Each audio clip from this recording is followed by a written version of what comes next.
Who are we delivering it to? Of course, the port we figured out was run by 92 different gangs. And we were selling jet fuel to criminal gangs in Haiti. 13 decks down and get stuck in a hole, in a bilge, and suffocate down there. No one would ever find you. It's happened before. But if you sign a 120-day contract, you're on there for 120 days guaranteed. But there are many cases, including many cases for me as well, where you get stuck over your contract, 2 months over your contract. When the tides of the sea shift, go up and down, lots of times those lines can break. When those lines break, they can cut limbs off. They can cut you in half.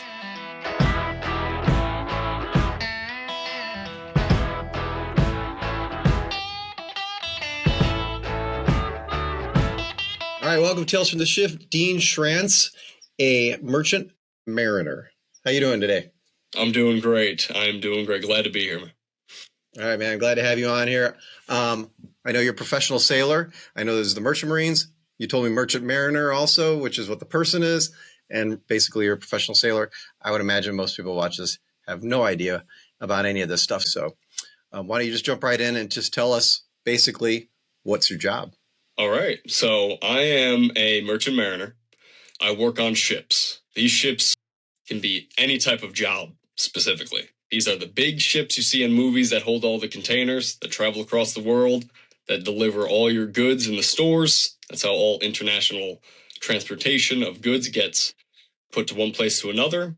Then there's also those small little tugboats that you see in harbor. Those are all merchant mariners. The ferries that people ride on through the city, all merchant mariners. Any type of boat in the water is a merchant mariner, specifically U.S. merchant mariner. Okay, and so a merchant mariner is a person, and the merchant marine is the organization, or what? Yes. What is that? The employer? So or is it the merchant marine? Think of it almost like how there's the military, there's the U.S. Army, and then there's a soldier, or the Navy, and then there's a sailor. It's the same type of thing. You have the merchant marine, and then you have a merchant mariner. Yeah, cool. All right, man. Well, then, how did this happen? How did you get involved with the whole thing? So this is when it's a little bit of a bumpy road getting to the beginning of this. This is one thing that I always say that I love about the merchant marine is that you don't need a clean slate to get into this. You can have a bumpy past and still have a very successful career in the merchant marine. I started off with a whole different trajectory, going to college for criminal justice, going that whole path. I ended up getting into a lot of trouble and kind of steered my life in a whole different direction. And I was like, I don't know what I wanted to do. I was trying to get into the military. I wasn't even allowed to go into the military at that time. And I overheard my grandfather's friends say, hey, I was in the merchant marine, just overheard him talking. And then I dove into the life of a sailor. And I was like, if I can get into this, I'll be set. And I luckily was able to get into the merchant marine, and it changed my life. It set me from the bottom of the barrel to where I am now, and I couldn't be more thankful. So that's how you heard about it. What was the process? Like, how did you get started? Who do you call on the phone? So this is another interesting way because there's so many different routes to get into the merchant marine. There's the federal route, there's a union route, and then there's a straight company route. So you need a TWIC, Transportation Workers Identification Credential, and you need an MMC, Merchant Mariner Credential. That's the baseline of what you need to work on a ship. That's basically telling you, I am qualified to step on a ship. Now, I specifically went the union route, and I went through the SIU, Seafarers International Union Apprenticeship Program. It was a 1.5 to 2 year program where going to school, I was tucking in the sheets, marching, uniform, raising up the flag every morning, going to classes. And then after you do that, they put you on a ship. And then you're in the union, you're a qualified merchant mariner, and you're on your way working on the ship. Okay. And so what is SIU? Where is it? So the SIU is the Seafarers International Union. It's throughout the United States and a little bit up in Canada. And it is a union. It's the biggest merchant mariner union. It's an amazing organization that helps mariners get from point A to point B, and it supplies all ships with unlicensed mariners, deep sea vessels, tugboats, all that. And so you said, well, this training where you're talking about tucking in sheets and such, where was that? That's in Piney Point, Maryland. They have a school there. Okay. Is that the only school? Is there multiples around, or what's the deal with that? So there's some schools, completely other organizations. When it comes to the SIU, Seafarers International Union, that is their headquarters. That is where they do their training. Then there's little schools like Blue Water in Jacksonville. Then you got Sea School. Those schools really just give you the basic credentials that get you onto a ship that you pay out of pocket to do. They don't give you all the training that Piney Point does. Can you tell us a time, perhaps, that you learned why an unwritten rule exists on your job? This is, it may sound very simple, but so the ship works in a weird way where you can work at night at times and day at times. You can work 24-hour rotation on a ship.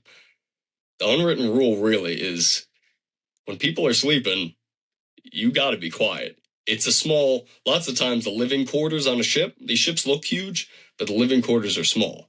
If you're going around banging around, people get real grumpy when they're trying to sleep on a ship. These are long hours, long days, and if you're going to end up swinging in the forecastle if it comes to it. Someone's going to try to fight you over the simplest thing. Just being quiet, being on time. Those are the simplest unwritten rules in the Merchant Marine that will definitely have a successul career along the way. Nice. And when you say being on time, so what would a shift be like? What are the hours? How does that play? So I'll give you the roundabout of a simple watch stander on a ship, because there's many different positions, many different watches and different rotations. So a standardized watch stander on deck, for example, is someone who goes up to the bridge and steers the ship. So you would be up on the bridge for 4 hours. We'll say from 4 in the morning to 8 in the morning. Then you would go on your overtime from 8 to 12, doing whatever type of maintenance you have on the ship, chipping and painting, fixing things around the ship, kind of like a maintenance guy. Then you'd be off until your next watch, which would be 4 in the afternoon to 8 at night. And then you would sleep from 8 at night till 4 in the morning, and then you would start all over again. So roughly 12 hours a day, it sounds like? Yep. Okay. 12 hours all broken up, but it still ends up being 12. What was the job? Your example move was stander? What was that? It was a watch stander on a ship. That's like, so in the deck department, if you're a watch stander on a ship, you're up on the bridge where the steering of the ship happens, all communications with other ships like radar, everything like that. You're up there on watch. Then you have the engine side. They're on watch, but they're down in the engine room. And so what other things could you be assigned besides the stander, and then you said the maintenance type stuff? Throughout the ship, there are many different positions. As like the stereotypical ship stuff, there's the captain. There's the first mate, second mate, third mate. Then you have like the bosun. Then you have the able-bodied seaman, ordinary seaman. Then you have the chief engineer, first engineer, second engineer, third engineer. Then you have the oilers, the wipers. Then you have all the cooks, the chief steward, the chief cook, and then the steward's assistant, all working different rotations, different jobs, little economy, like a little system going on in there all the time. Yeah. And so I'm trying to picture as a merchant mariner, you could end up in any of these roles, or some of these people are permanently just in specific role. Like the cook, I'm imagining that would be maybe not a merchant mariner. No, you're a merchant mariner if you're on a ship as a cook. Yep. Okay. You're still a merchant mariner. All right. Have you done that role too? I have never been a cook. I've assisted them with cleaning dishes. Anytime they were shorthanded, they need some extra assistance. I've never cooked. I've only worked in the deck department. I've only been an able-bodied seaman, watch standard, ordinary seaman, working my way up on the bridge. That's how you go on to where the captain goes. All the officers go is up on the bridge. Yeah. Well, it already sounds interesting because it sounds like there's variety. A little of this, a little of that. Rotating around. I mean, you have like a mini little. I guess you call it a town. With all these citizens, so to speak, running around doing their jobs. And now today you are. Well, now you're going to be this job over here on the deck or whatever. That sound about right? Yeah. It's just when you're in the deck department, you only do deck stuff and bridge stuff. When you're in the engine room, you're only in the engine room. You're not going up to the bridge and doing that job. You stay in your place and you're qualified in that department. Okay. So your ship departs and you know where you're going. Whatever you're sort of assigned at that point, or before you even take the job, I guess, what role you'll be playing on that ship until you come back? Yes. Okay. Yep. Okay. You sign a contract to be this position on this ship, and no matter what the ship is, that position has its duties, and you'll know what those duties are. Yeah. Okay. All right. I'm starting to wrap my brain on this thing. Okay, cool. What about the biggest ship you've ever been on? I guess you've been on the container ships. Is that the biggest? Was a Ro-Ro. It was 13 decks tall, so that's 13 stories high up in the air. And how many employees were on that ship? It was only 23. 23? Yep. Wow, to run that whole thing, that's amazing. Yep. Yeah, that's why the Merchant Marine is something special, because you have this giant ship traveling the world and there's only 20-something people on there doing the job. But also when you forget, you think about, oh, what if there's an emergency? We are the first responders. We all have to be qualified firefighters. We all have to be qualified CPR, lifeboat, all of that, because there's only 20-something people on there. We can't rely on anyone else coming to save us. And it's so large, I can imagine if something physically happened to you, it may not be noticed by someone too fast. Yep. Definitely. Wow.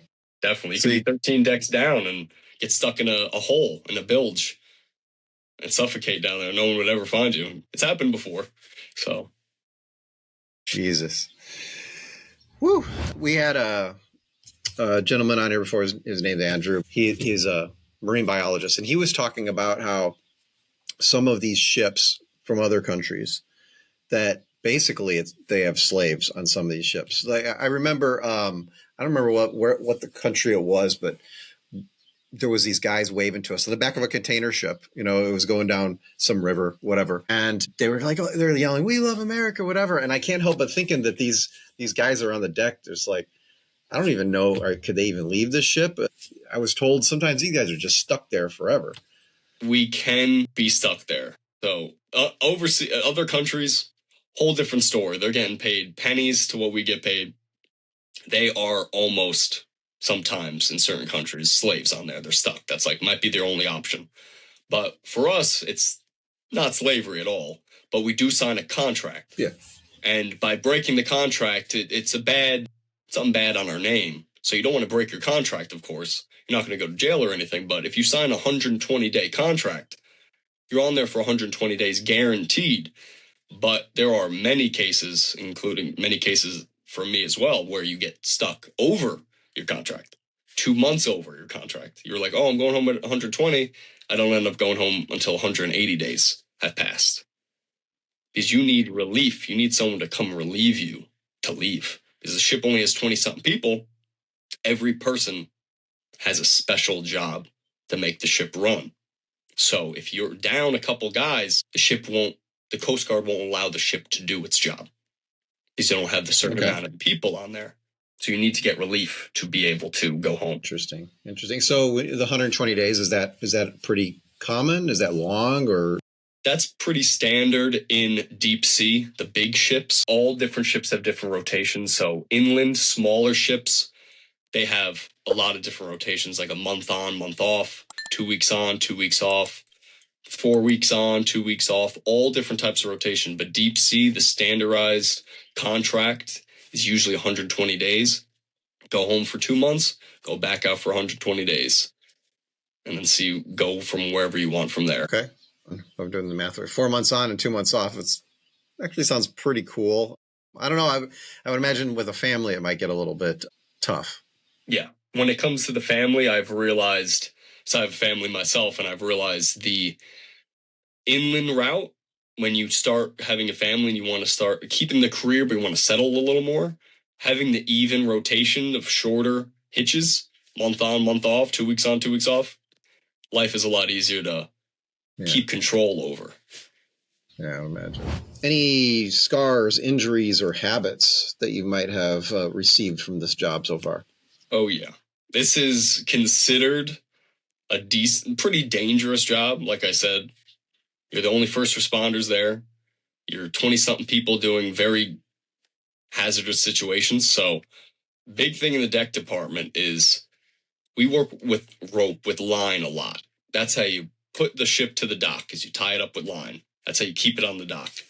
When the tides of the sea shift, go up and down, lots of times those lines can break.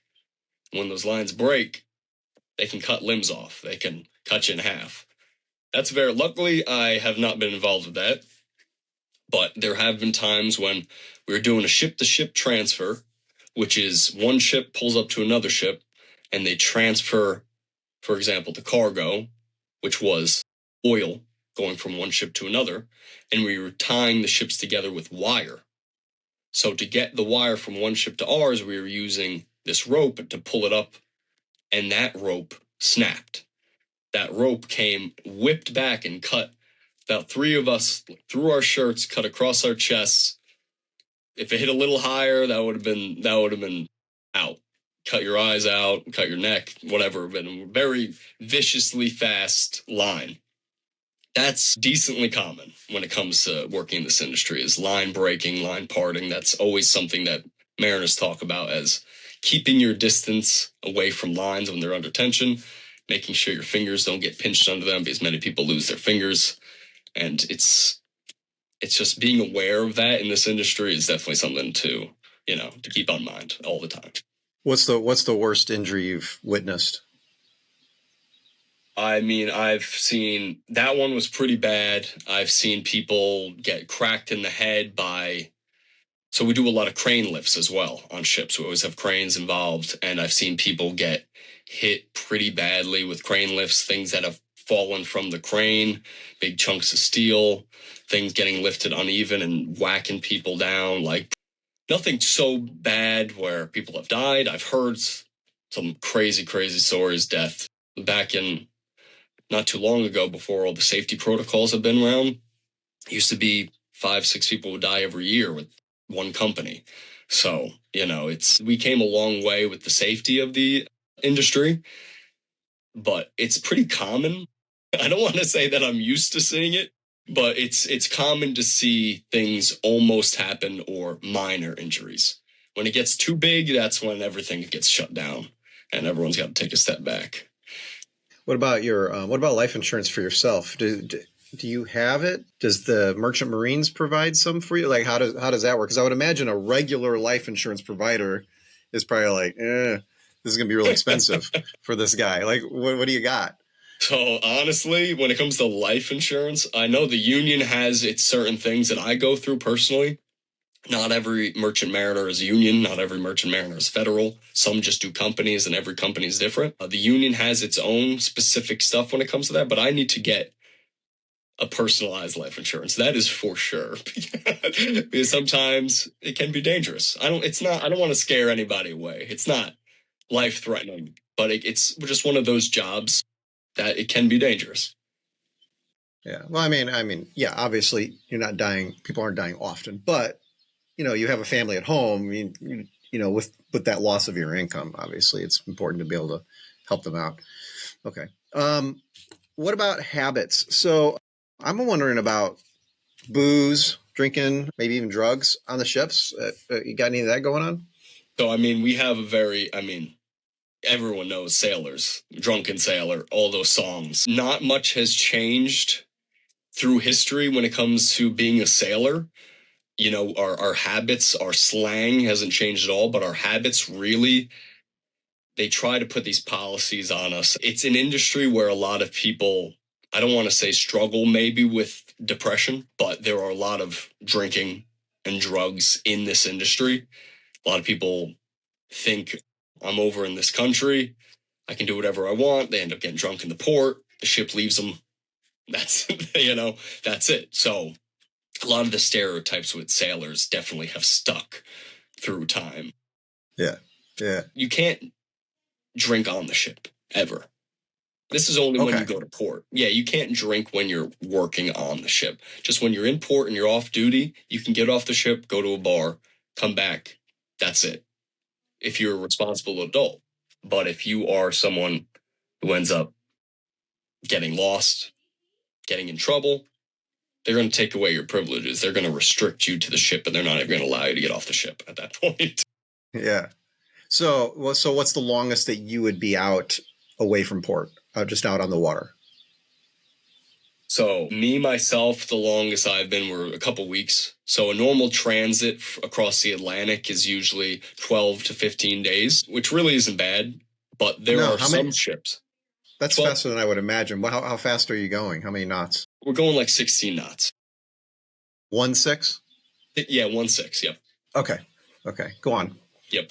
So, but then there's other ships like cable ships or survey ships where they stay out in the water for extended periods of time because their job is underneath the water. So they have to be out at the water. Whereas like cargo ships, their whole job is going from one port to the other.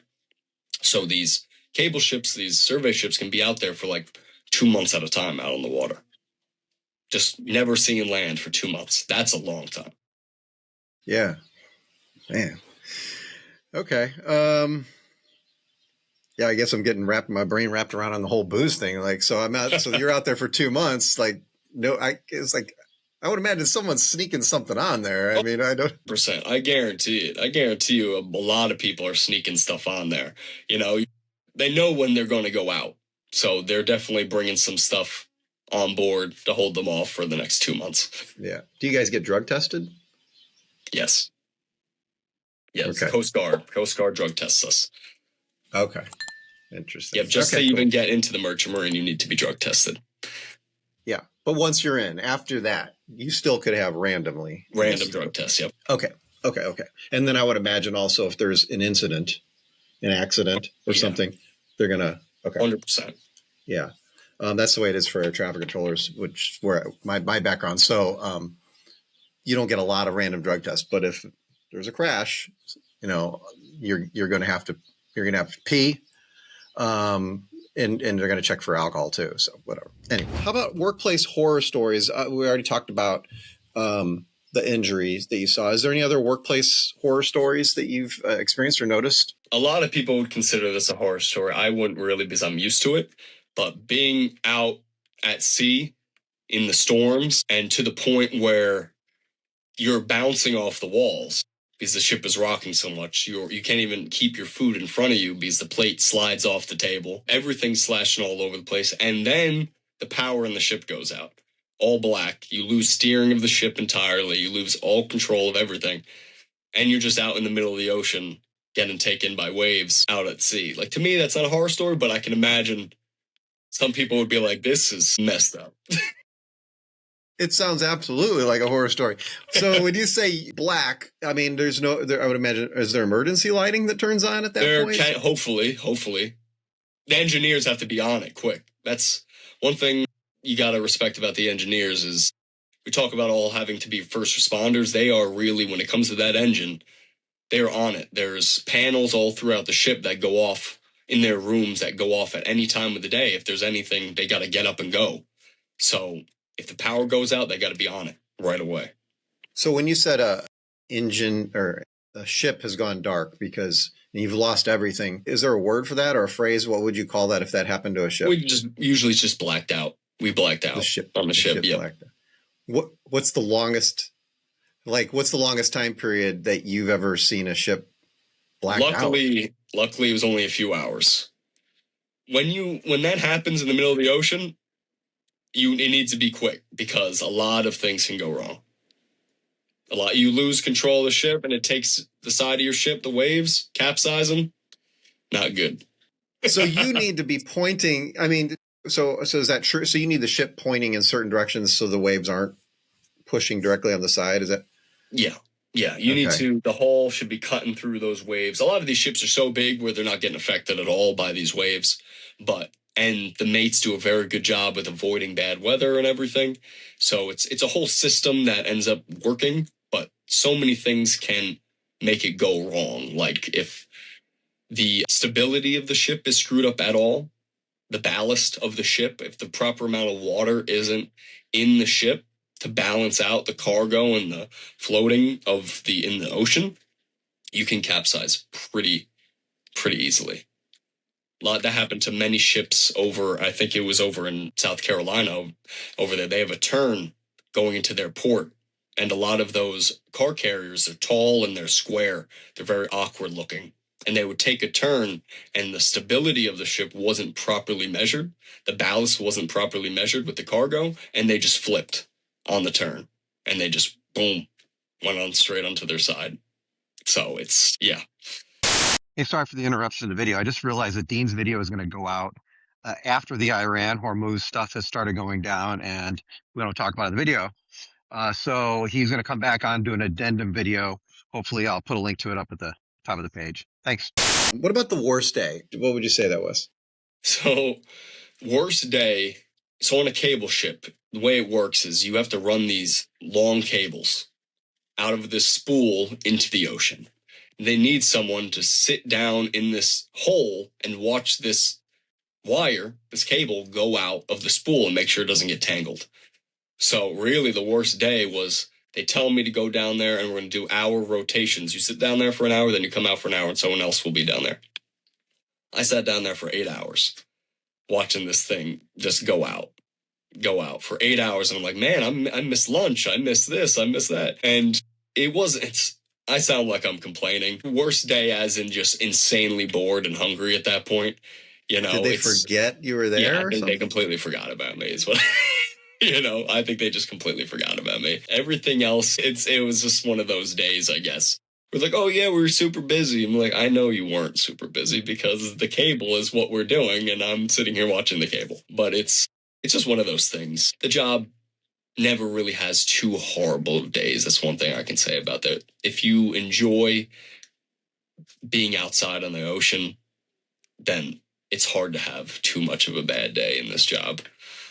Yeah. I'll say that for sure. Nice. What about the best day? You got a best day?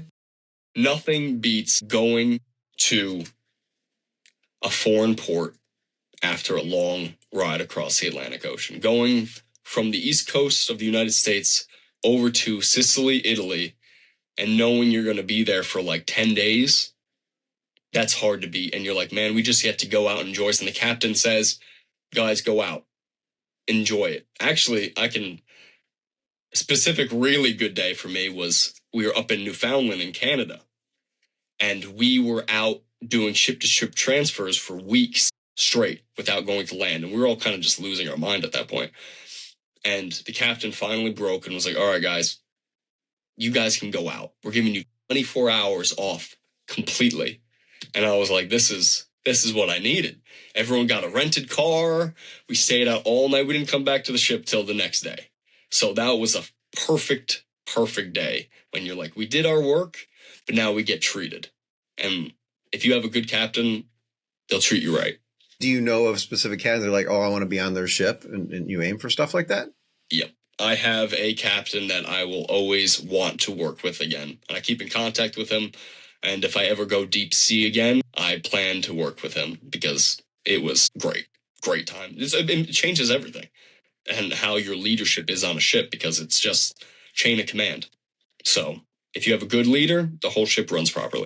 Yeah. What about friends? Do you have people that you try to go out with on some of the rotations? Well, yeah. So I've never actually, it's crazy to say, I've always said I want to do this. I've talked to friends and tried to plan on going a ship together. We've never done that.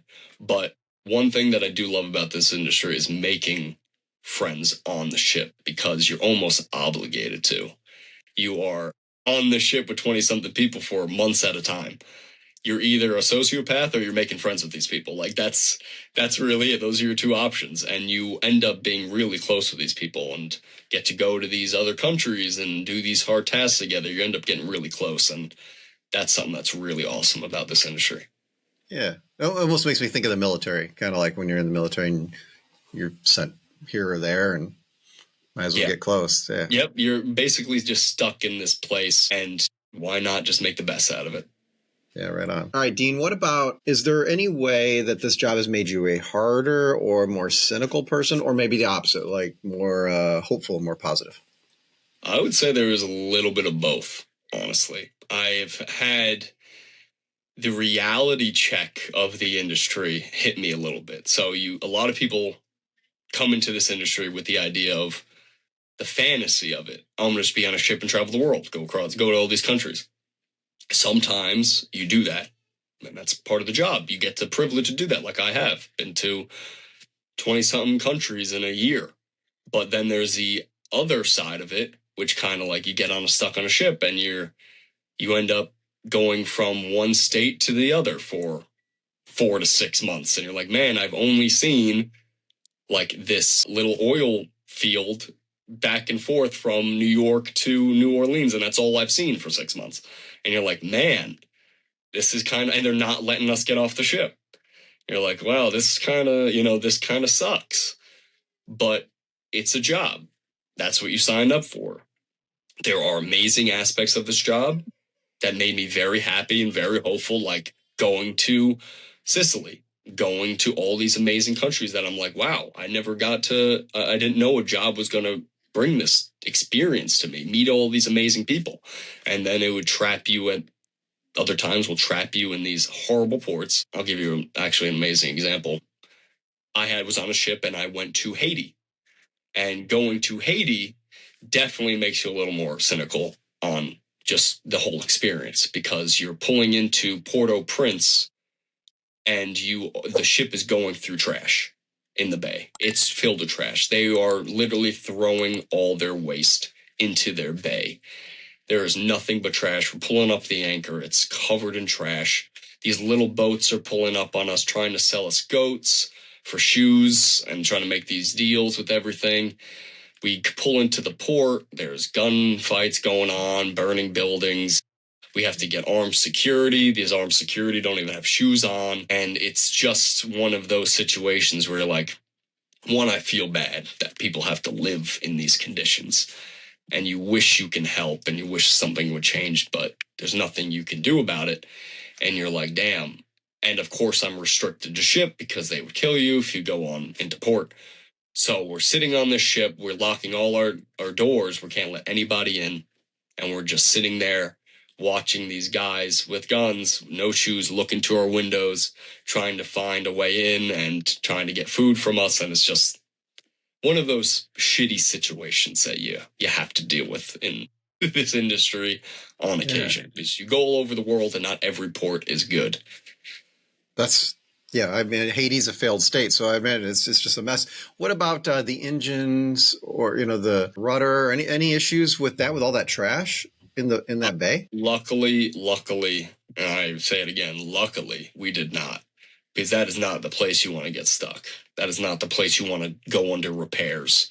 Hopefully it was only the surface level of the water, but I highly doubt it. I guarantee you everything below was filled with trash too, because the anchor sunk deep in the mud and the mud was coming up, and you can see there was years of trash down there. So we just luckily didn't get stuck or anything got messed up.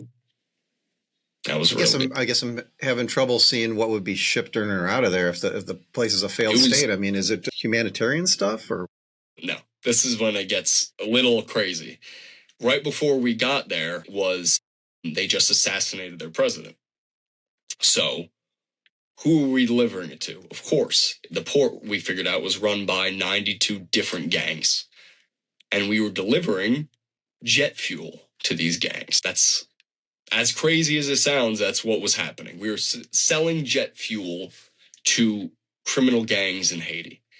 We didn't know it on paper, but we were like, we're not selling it to your government, so who are we selling it to? Yeah. Now, how big was this ship? What kind of boat are we talking about? Big oil tanker. Okay, big ship. An oil tanker. Okay. So an oil tanker can have jet fuel in it instead of... Yes, you can have any type of fuel as long as you do the proper cleansing of the tanks. and everything like that. Okay. Cool. All right. Is there any specific situation that you've experienced in your job that you haven't said so far that you still think about, and you'll probably be thinking about it even when you're no longer a sailor? I'll step away from the bad stuff and I'll talk about some good stuff. Good. Yeah, I've go. seen some quite amazing things on the ocean.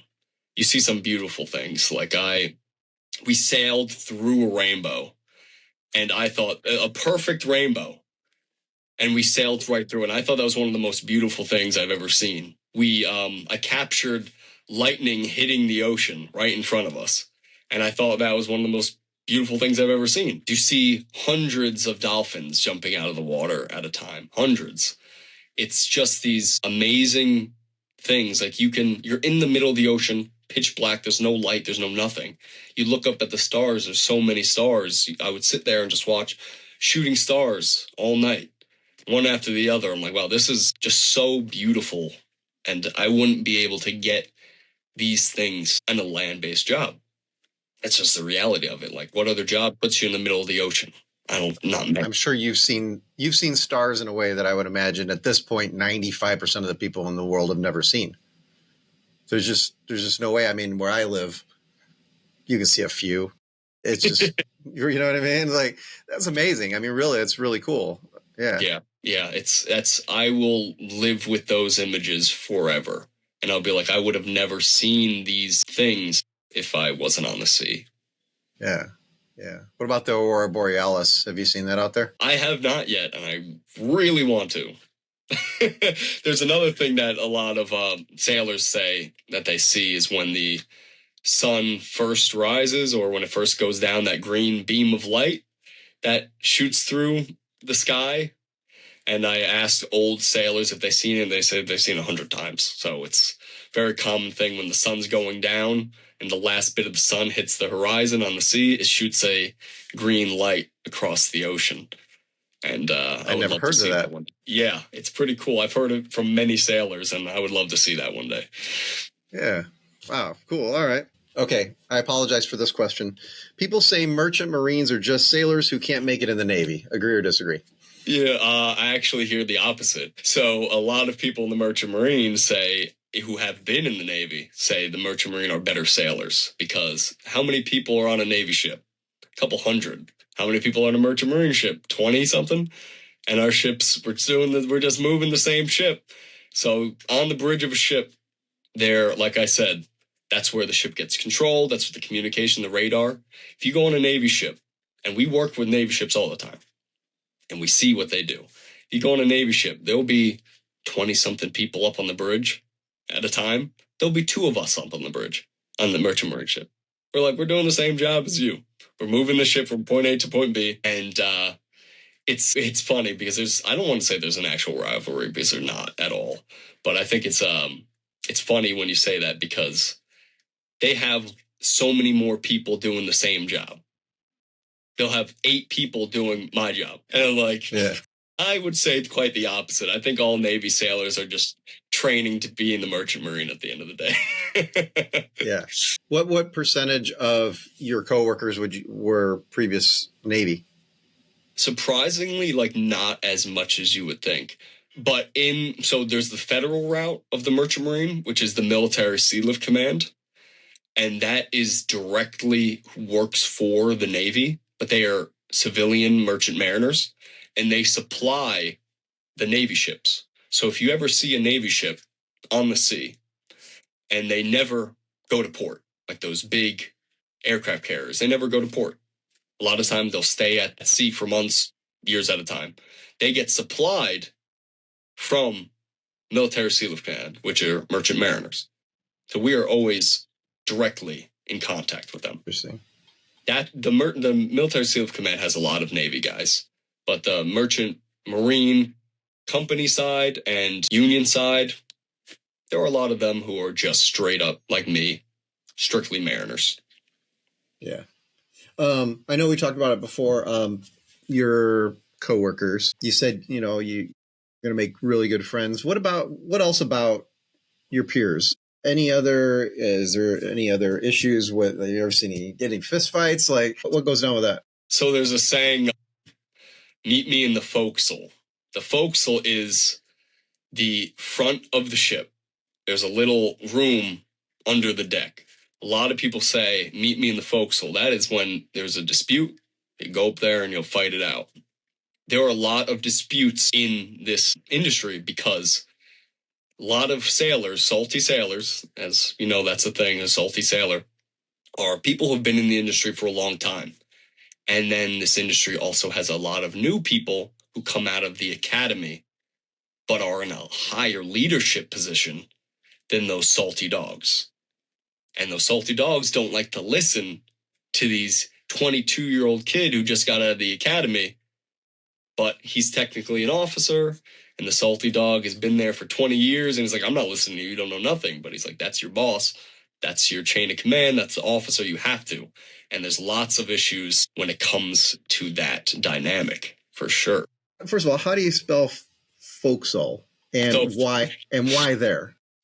I don't know why there. That's old traditional sailor shit. But forecastle is spelled like forecastle.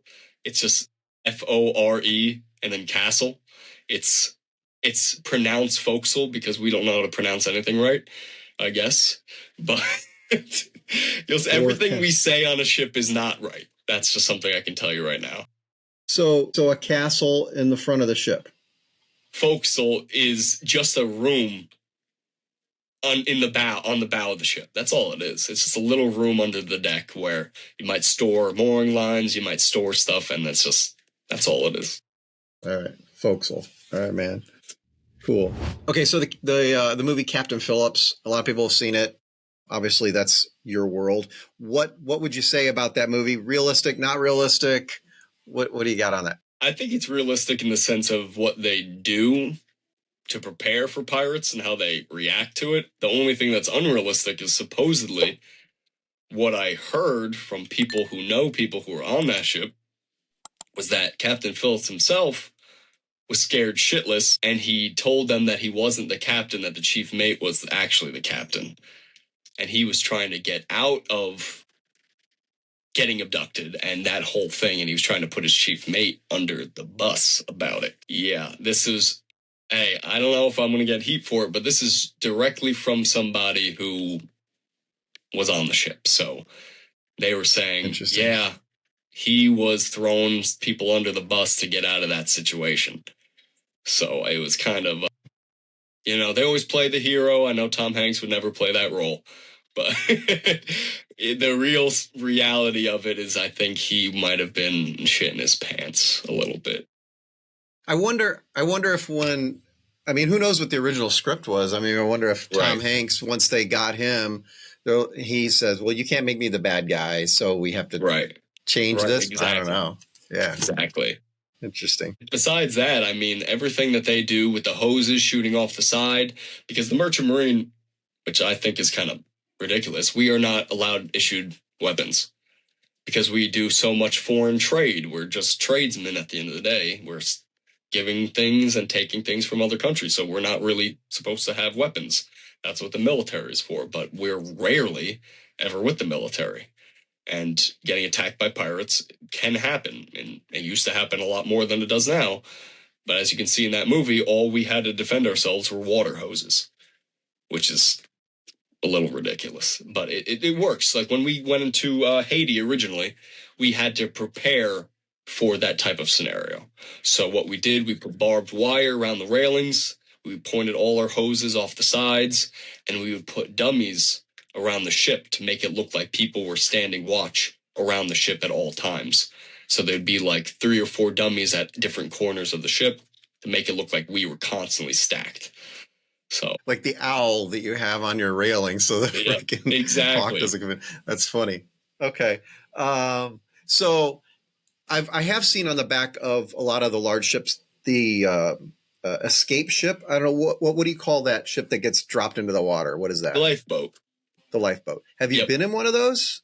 Yeah. We have to do monthly tests on the lifeboat. I've never been on a free fall lifeboat, the one that it's slanted and they just drop it and it drops off the ship. That's usually on tankers.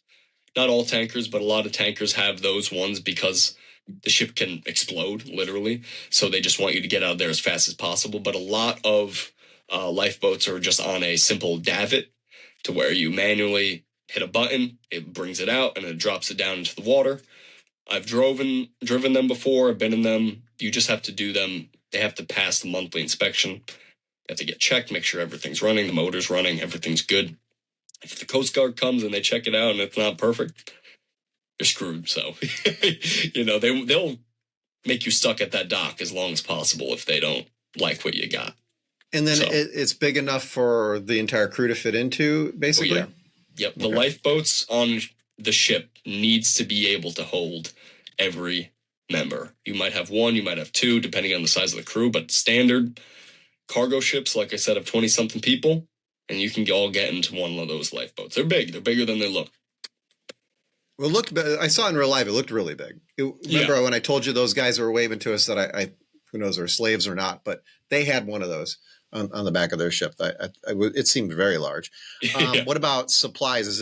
Does it have food on it already and water? So it doesn't have it in there, but you're supposed to bring water with you. You're supposed to bring, you don't want to be long. You got to go, because if the ship is sinking, you got to go. But it should be standardized practice to bring, long sleeves just in case it gets cold, some water just in case. And then there's some rationed food on there, like shit ass, food that lasts a long time, that kind of safety food. And you have to wait 24 hours to even take a first bite out of it. So they don't want you to eat anything for the first 24 hours because you don't know how long you're going to be out there. It's standard practice to wait 24 hours before you eat. And the seasickness pills, you have to take seasickness pills, which will be on there, which is nice because that thing gets rocky. If the ship is going down, it's usually in pretty bad conditions. So if you're getting in a lifeboat, that thing's going to be going all over the place. So seasickness pills, wait 24 hours to eat, then you get on your way and hopefully get rescued. Okay, what about the Maritime Action Plan of 2026? It's in the news. Can you explain what that is? What's going on? Hopefully, this is an act that will increase the shipbuilding and increase our maritime power in the world, because we used to be very top dollar when it comes to the maritime industry. We are getting beaten out by other countries when we shouldn't be. And a lot of our resources aren't going to the maritime industry, and I don't know why, because that's where all of our trade comes from. Just an example showing you how powerful the merchant marine are in World War II. Where did everyone attack? How do you win a war? You cut off the supply for your enemy. So more merchant mariners died in World War II than soldiers. It's more than, because all the ships that were getting sunk constantly. All over the world, not just U.S. mariners. It was worldly mariners were getting sunken by submarines, hit from planes up above, because you just cut off the supply, you win. So I don't understand, if you want to be a world power, why would you be okay with having a weak maritime power? All of our trade, and it's not just trade as in the things you buy in Walmart. Lots of the ships that I've been on, we're delivering tanks. We're delivering Blackhawks. We're delivering jets. We're delivering all kinds of goods for the military, for civilians, for everybody. So if that's something to help to increase, I'm all in for it. Help increase the shipbuilding and increase the mariners that are needed for the ships. Yeah. So there is a shortage of mariners. Oh, yeah. A lot of people are like, "Oh, I can't get a job." It's not that you can't get a job. It's hard to get a job in this industry. There are a real shortage in this industry. I've been on, the reason why I got stuck on a ship for months after I was supposed to get off is because I didn't have relief, because there was no one to relieve me. If we weren't in a shortage, I would have got relieved on time. If I'm sailing on ships that are short 3-4 guys at a time, that's a shortage. In the company I'm currently with, every single ship in the company is short people. People are jumping around trying to fill in spots. We need people in an industry that is, the world runs on the maritime industry. All these companies around the world delivering these goods, the world runs on this trade. And if we're short people, What are we going to do? Most people don't want to work anymore, and that's understandable. Who wants to work? But in a career like this where you need to do it, why don't put more money into it, give us more incentives, more benefits to get into this industry, pay us more, make it easier. Main thing for me, which I think would help with the mariner shortage, is just making it easier going from point A to point B. Being someone who's never touched a ship before to getting on a ship. That would help a lot of people, because just from this interview, most people don't know what I'm even talking about. The lack of knowledge of the merchant marine is unbelievable. It should be something that you know right out of high school.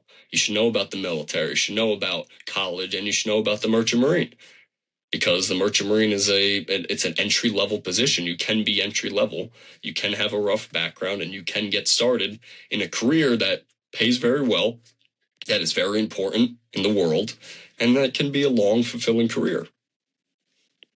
Yeah. Well, I mean, I personally didn't know shit about it until we've had this conversation. So yeah, exactly. Yeah. So let's say someone's watching this right now. They're saying, man, I want to do this. What would you say? Step one, go do this. What would you say to them? I would say simply put, depending on your age, simply put, go get a TWIC, Transportation Workers Identification Credential, go get your MMC, and start looking at the different avenues that you can and what interests you the most. If you want to go to the Piney Point Apprenticeship Program, if you want to go to a Maritime Academy, if you want to go to pay out of pocket and then just jump on a tugboat or something inland, it really depends on your goals and what you want, but there's so many jobs out there, because anywhere there's a body of water, there's a merchant mariner working on a boat. Simply the rivers that run through our country, there are ships on there that supply people like me with jobs. So there's jobs everywhere. People just think the ocean. There's inland waters all over this country. The Great Lakes, so many jobs up on the Great Lakes. So it's just getting the proper paperwork and just starting the search and finding out what you want. Well, I hope somebody does it. Sounds like you need folks. Sorry. What about, so let's just put someone's fears aside. So you said that a lot of times you could be sent out for quite a long time, but you said some versions of this, not so long. What would be the shortest? Like you're saying, man, I just really want to try and be home in New Orleans as often as I can. What would be the shortest someone could, what would they aim for to try and? Jobs that do 2 weeks on, 2 weeks off. The jobs that do a couple days on. Like I see a ferry boat that does like 4 days on, 4 days off. It's like you just gone for 4 days and you come home for 4 days. My current job that I do is 28 days on, 28 days off. So I work for 6 months out of the year. That's it, period. I don't work more. I don't want to work more. I just work for 6 months, and I'm okay with that. You know, I did the deep sea. I did 7 months straight. I did all of that, traveled around the world. I was like, I got a family now. I'm ready to settle down. I want to do month on, month off rotation, and I am. Yeah. And when you said you see this job or that job, where are you seeing that? Where have you? Is there a website? So for me, myself, in the union, there is something called a job board. You go in the union hall, and there's a list of jobs that you can select from. And you select the job, you bid in for the job, you get the job, and you go do it. You sign that contract. That's one way of doing it. That's the union route. Then there's the company route, which is just like any other job. You have the proper credentials, you apply for it, you get on that job. Then there's the federal route, the Military Seal of Command, or NOAA, or the Army Corps of Engineers. Military Seal of Command, you get into a federal job, and it's very much like the military. You are at their bidding. So you have to go when they want you to go, and you come home. Right now, I think they're doing like 4 months on, 2 months off, and they pay very good. But you have a lot less control and freedom over your lifestyle. So with the union, what I do, why I like it, is because there were times when I would work for 4 months, and then I would take 8 months off. And I wouldn't lose my job. Nothing would happen to me. I would have all my full benefits, pension, and everything. I'd be fully okay with everything, but taking 8 months off. Now I was like, I want a little more consistency. It's the same job. I'm still a mariner. Now I do a month on, month off. It's the exact same job. It's just a completely different ship, different rotation, but I'm still the same industry. Gives you a lot of freedom knowing that you can jump from a ship doing this job for this long or go to this job for this long, and it's the exact same job. Yeah. Let's talk about that pay. And you said pension also, so I'm really curious about that because so many people don't have those anymore. What's it like? What kind of pay could someone hope for throughout their career? Throughout their career, it can get high. So a captain, chief engineer, they're making over $1,000 a day pretty easily. Entry level, you can be making $8,000 a month. Entry level, starting off. Nice. No experience at all. First time ever on a ship, you're mopping the floor. You're making $8,000 a month, mopping the floor. So it's an industry. Working 6 months out of the year, you can easily clear six figures. Working 6 months. So it's an industry unlike any other, and the way you move up is unlike any other too, where it's just like all I need is sea time. So like for someone to go from the bottom of the barrel to a captain, you just need to be on the ship and gain sea time and then take a test and show that you were qualified. Then you get a huge pay bump. That's it. It's very simply laid out on how you can advance in making money that most people don't ever see, and you're working half the year. Yeah. And what about, you said pension? Pension, when it comes to the union, it's a little complicated because it's also measured on sea time. So it's like, I forget the exact numbers, but it's a certain amount of days you need to get your pension. And then it's measured through like when you're close to retirement age, they want the best 5 years of how much you made out of your last 10. And they take that amount, and that's how much you'll be making a month for your pension for the rest of your life. They'll take a percentage of that best 5 years, and then you'll be making that for the rest of your life. The benefits, honestly, are some of the best things because I've worked with military guys, and they have said this is basically military benefits. They're like, you won't find benefits like this anywhere. The benefits you get from the merchant marine, working 6 months out of the year. So in the union, you only need to work 125 days out of the year to get full benefits. 125. Then you can have a whole nother side business, a whole nother job, and you'll get full year benefits. Only working 125. And these helps your whole family, dependents, everything. It's great. Okay, so what about the hierarchy on a ship? So you mentioned a captain before. How does it typically go, and is it different depending on the ship that you're assigned? So when it comes to a ship, it's usually the same, which is nice. It's a simple, straightforward chain of command. It's the deck department, the engine department, the steward's department, all in their own departments. But the captain is the captain, the top dog on the whole ship. And the chief engineer is usually said to be really the second in command. The chief engineer and the first mate are usually right there below the captain. Chief mate, chief engineer. Then you start getting into below that, which is like the second officer, the third officer, second engineer, third engineer, and they all have their specific duties. So in the officer side, in the deck department, the captain's main responsibility is the crew. The captain is responsible for the crew, safety of the crew. That is their main priority. The chief mate is responsible for the cargo handling and the stability of the ship. So, like how I told you before, the tipping over the ship and everything, that's the chief mate's main job. If the ship falls over, it's on the chief mate. Captain will come over, look over it, make sure everything's okay, but that's his main job, his or her main job, and the cargo handling. The second officer, which I think is probably the coolest job on ship, is in charge of all navigation on the ship. Navigating from point A to point B, that's usually the second officer. Pretty cool job. And then the third is in charge of all types of safety equipment on the ship. The fire extinguishers, checking on the lifeboats, the life rings, making sure everything is up to date, where it needs to be, and checked off the list. In the engine room, it's kind of a little different. They're they're all measured on how much they know. So they kind of they have their own little system down there that I'm not as familiar with. They check in with the engine, they do their routines, their watch standings, they have their own watches. But yeah, and then the steward's department, the chief steward in charge of the meal plan entirely. Also the baker. If there's any time wants to bake something, it's usually the chief steward. And then the chief cook is the one who actually cooks the food. The chief steward would be like, cook this. Chief cook will cook it. And then the SA, the steward's assistant, will clean the dishes and usually serve the food on the ship.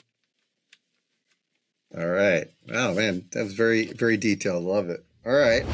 What about stowaways? Is this a thing? Has you ever seen it, heard about it happening? Oh, yeah.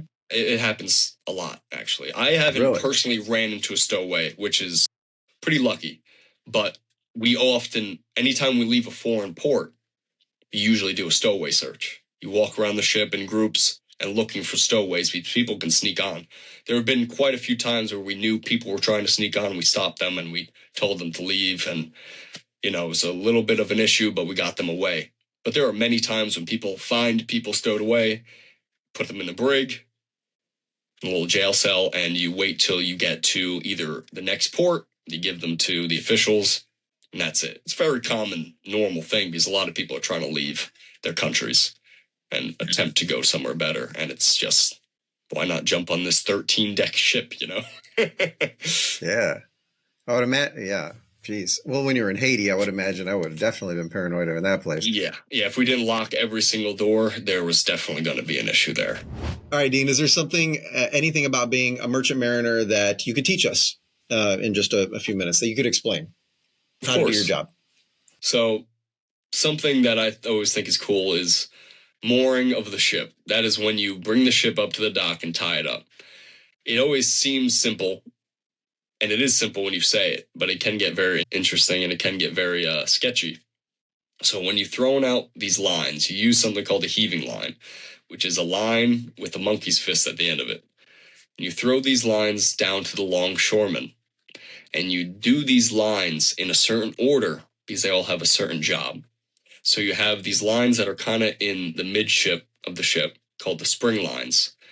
These lines stop the ship from going forward and aft like this. And you throw these lines out, and that stops it in that spot.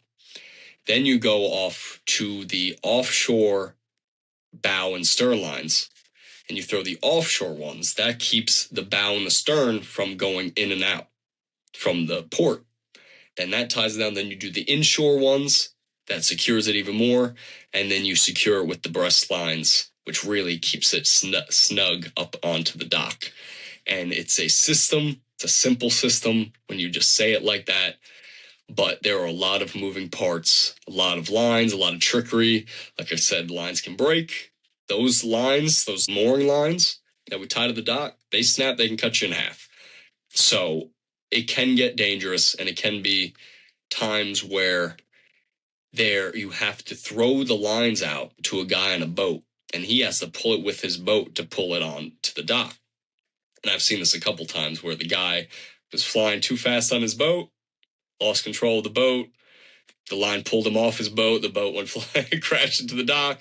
All different kinds of situations can get messed up very quickly in this situation if not done right. Lines can get buried, lines can get tangled up on things, and it can get very dangerous because the ship is moving while you're trying to throw these lines and pull it into the dock, because the ocean is unpredictable and you can't control the currents. So you're simply just trying to tie down this giant piece of steel down to the side of a dock, and it gets fun. It's one of the most interesting parts of the job. So is it possible that you could end up in a situation where you're trying to do this and it's not great weather, where it's bouncing around a lot? 100%. Okay. There are times when you're just throwing lines out there, and every time you throw one out there, it snaps. And then you have to get another mooring line, throw it out there, snapped. Ship's just trying to get pulled, the current's trying to pull the ship away, and you're just trying to get it to stay on the dock. And so the person or people you are throwing these lines to are not members of your crew, correct? No, these are longshoremen. So these could be good or bad at their job, theoretically? Yeah. Oh, yeah. Oh, Yeah, that's a very important statement there. Okay. Yeah, that could drastically change the outcome. So you've seen the the range. I've seen it for sure. People who don't even want to touch it. They're like, can you put it on the dock? They're like, no. Like, that's your job. That's why you're here. It's just some of those things, you know. People are people at the end of the day. Amazing. Okay. All right. Wow. That's interesting. Okay. Is there anything that you learned on the job that wasn't in any of your training? Wasn't in any books or anything like that? I think the main thing that you learn being on a ship, it's the same thing that you would learn being stuck anywhere with anybody, is just learn how to properly deal with people in tight quarters for long periods of time with the same 20-something people. I've gotten very good, and this is something I was not born with naturally. I've gotten very good with dealing with people because people get stir crazy on ship pretty easily. In a ship for 20-something days, and you start losing your mind a little bit. I've heard stories about people going crazy and attacking people having locked them in the room, people pissing in the food, all kinds of crazy stuff. And you learn how to deal with all different types of people. Learn to deal with people who are from different countries, different walks of life. And being in this job helps you deal with them. Ex-felons mixing with foreigners who barely understand English, and they just get mixed up in a problem because no one understands each other. And you learn how to simmer it down, deal with it. And it's a skill that I never thought I would get with shipping, but I think I came a long way with it. So you're saying people going stir crazy, you're stuck out there a while. We talked about booze, but what so let's say you're off work and and a couple other people are off work. What might you do for fun on a ship in the middle of the ocean? So if I'm on the ship, so luckily, this is a blessing, I think. Every merchant marine ship is required by the Coast Guard to have a gym. And I think that's what keeps me completely sane when I'm weeks at end, months away from home on a ship, is just keeping my mind level in the gym. But then also they have lots of like hangout rooms where you can go watch movies, you can read books, hang out together. Some crews get along very well, and like I've been on ships when we would have ping pong tournaments, and we would do that every day. Or we would have on the big car carriers, they usually have a nice large flat deck on top. We had a basketball hoop. People would go out there and play basketball, play hockey. You really just got to make the best out of it. You know, you're stuck with these people, you might as well go have some fun on your off time. Yeah. What about women? Is there any women in this career? Oh yeah, it's a lot smaller.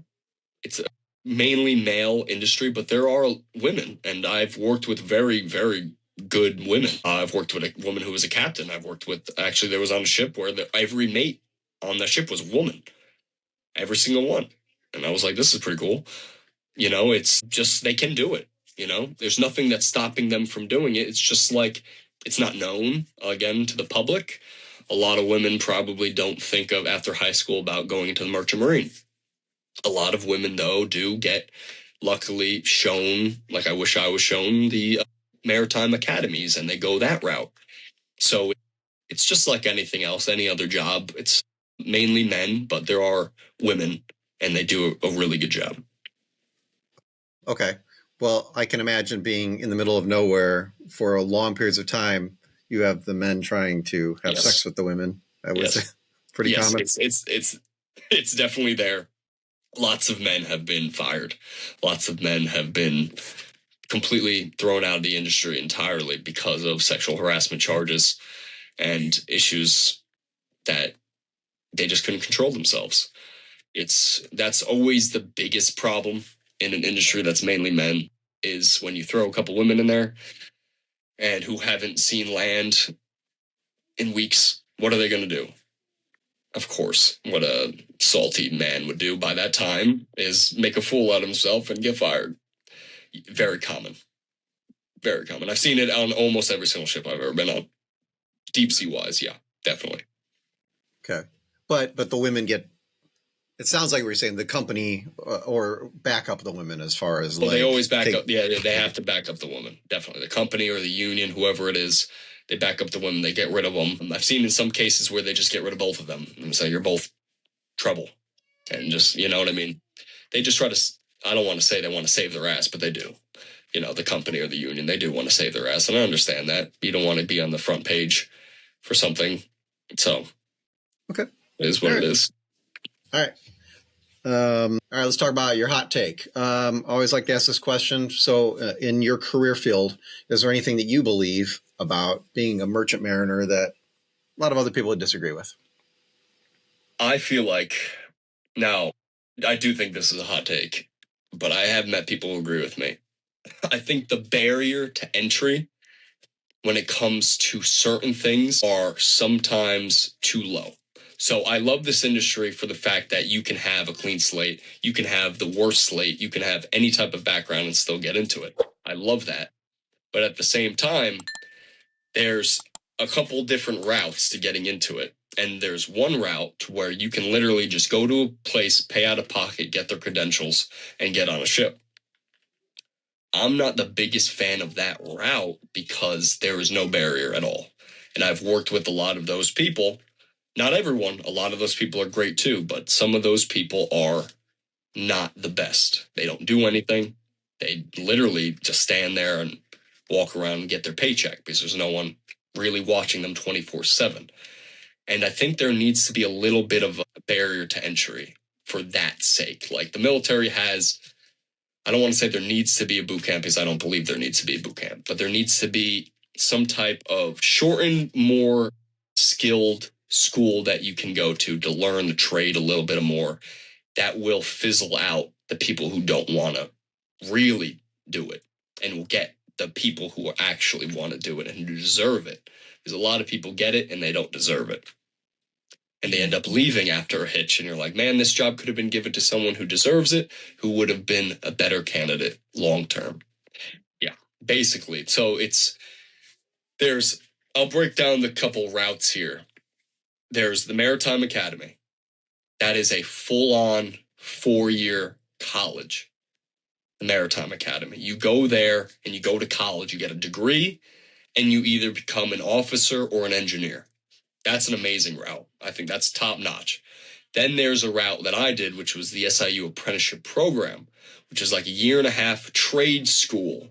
You learn the trade, you march, you really learn the skills, and you're put in an apprenticeship. So on my first ship, I was paid $4 an hour. I wasn't a real employee. I was there for an apprenticeship. And you learn the skills, and then you become a real merchant mariner. Then there's the people who pay out of pocket just for the basic credentials to sit in a classroom and check the boxes off and look at a slideshow. And then they get thrown on a ship, and they barely know port from starboard. So it shows you that there's something missing.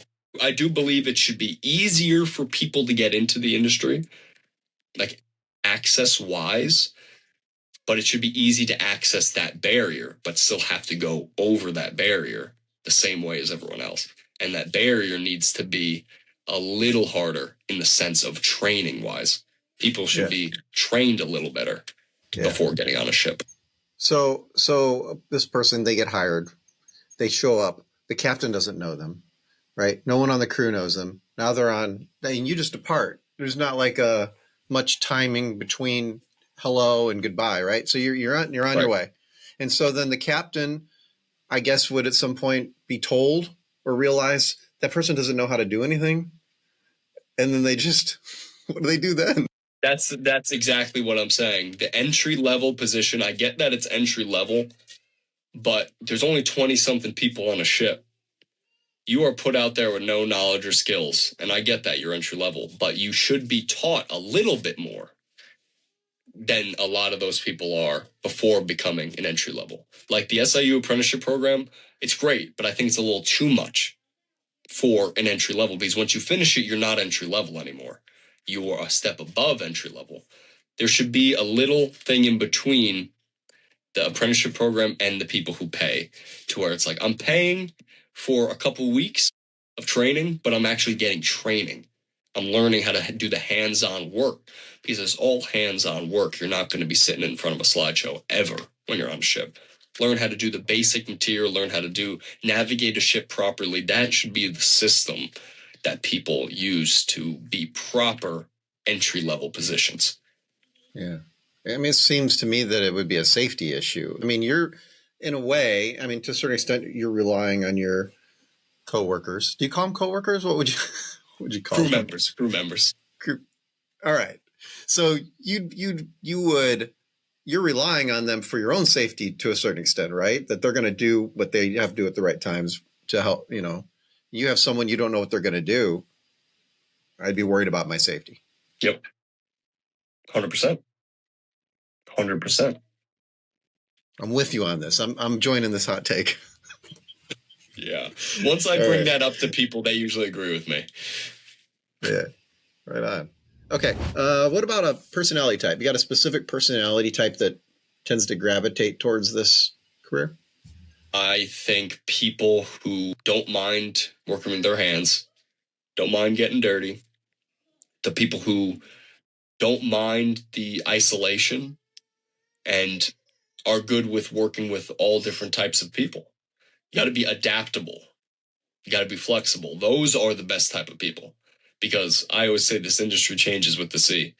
The currents, you never know. I get told that I'm going on a ship on May 2nd. Next day, they're like, yeah, you're coming in April 3rd.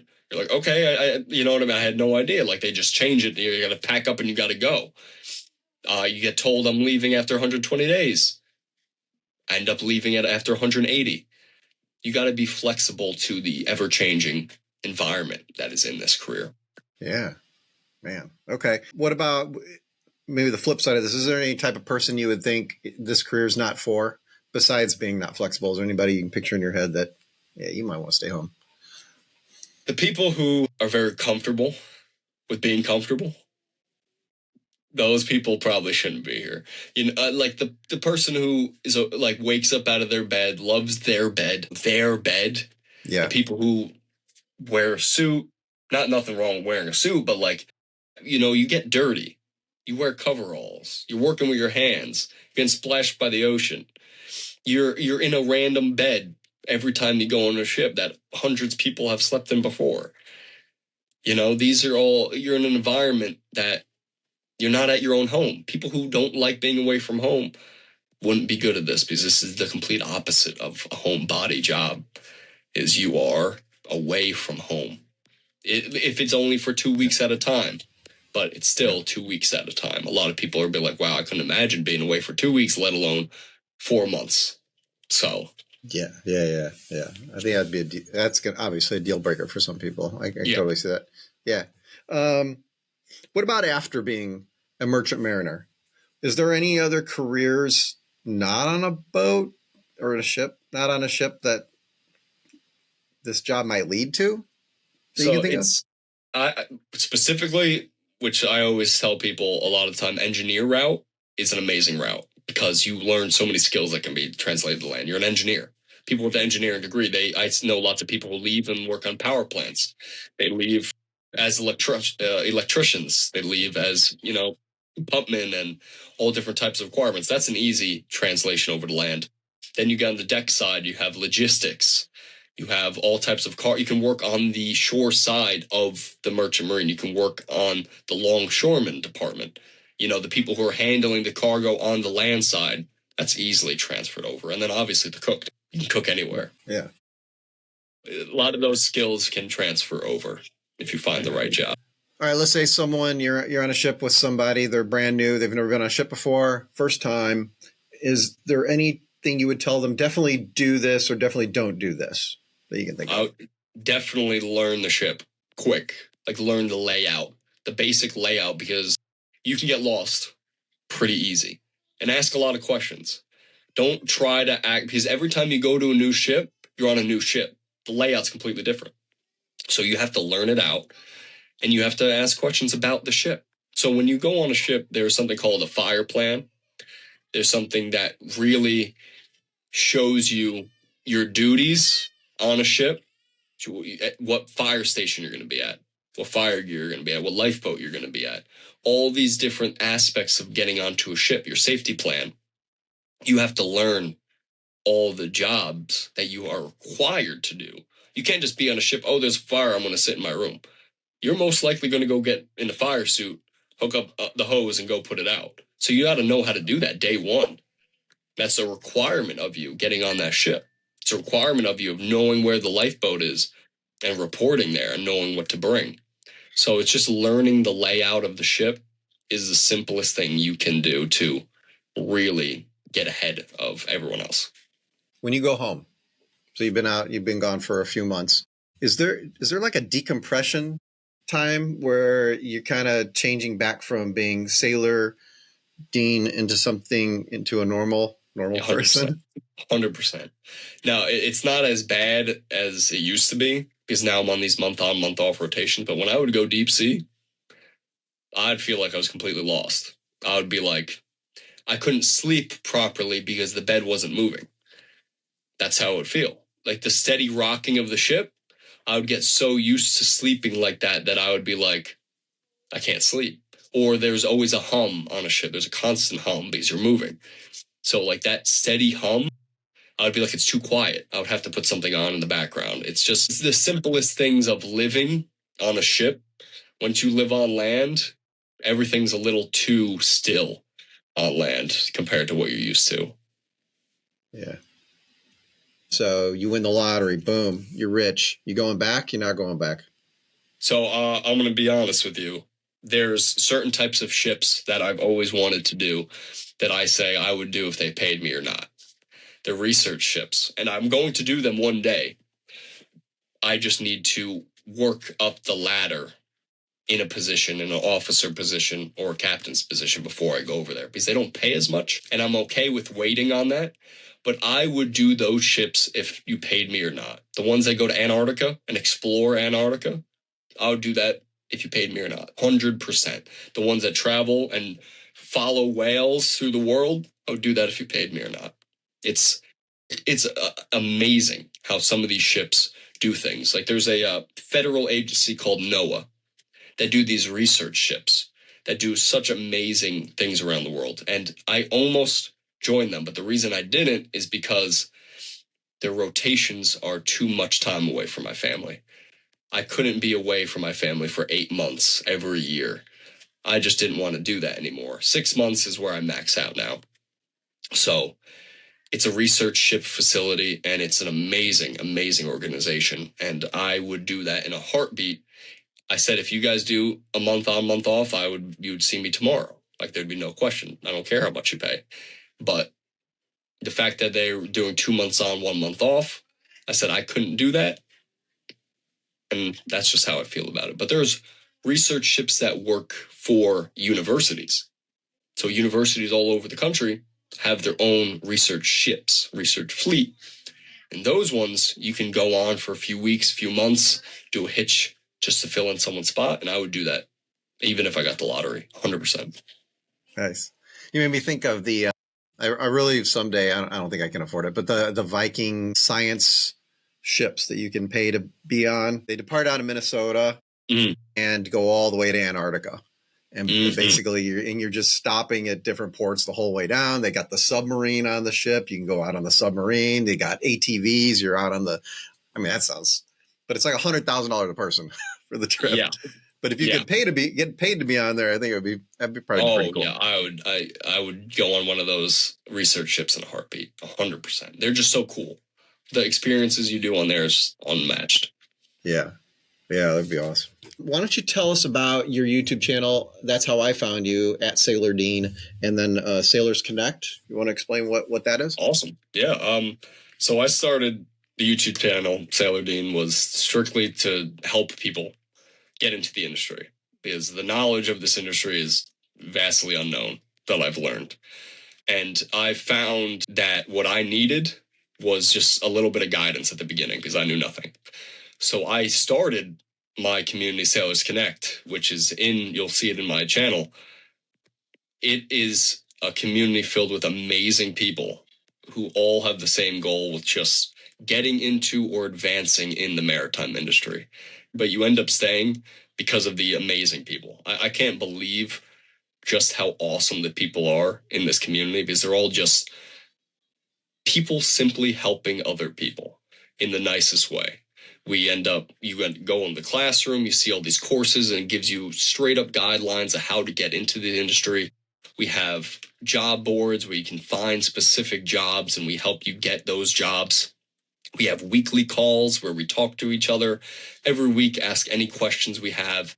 It's just the resource that I wish I had when I got started, because I knew nothing. And a lot of these people who join Sailors Connect or see my YouTube channel know nothing. And it's not, Google doesn't do it.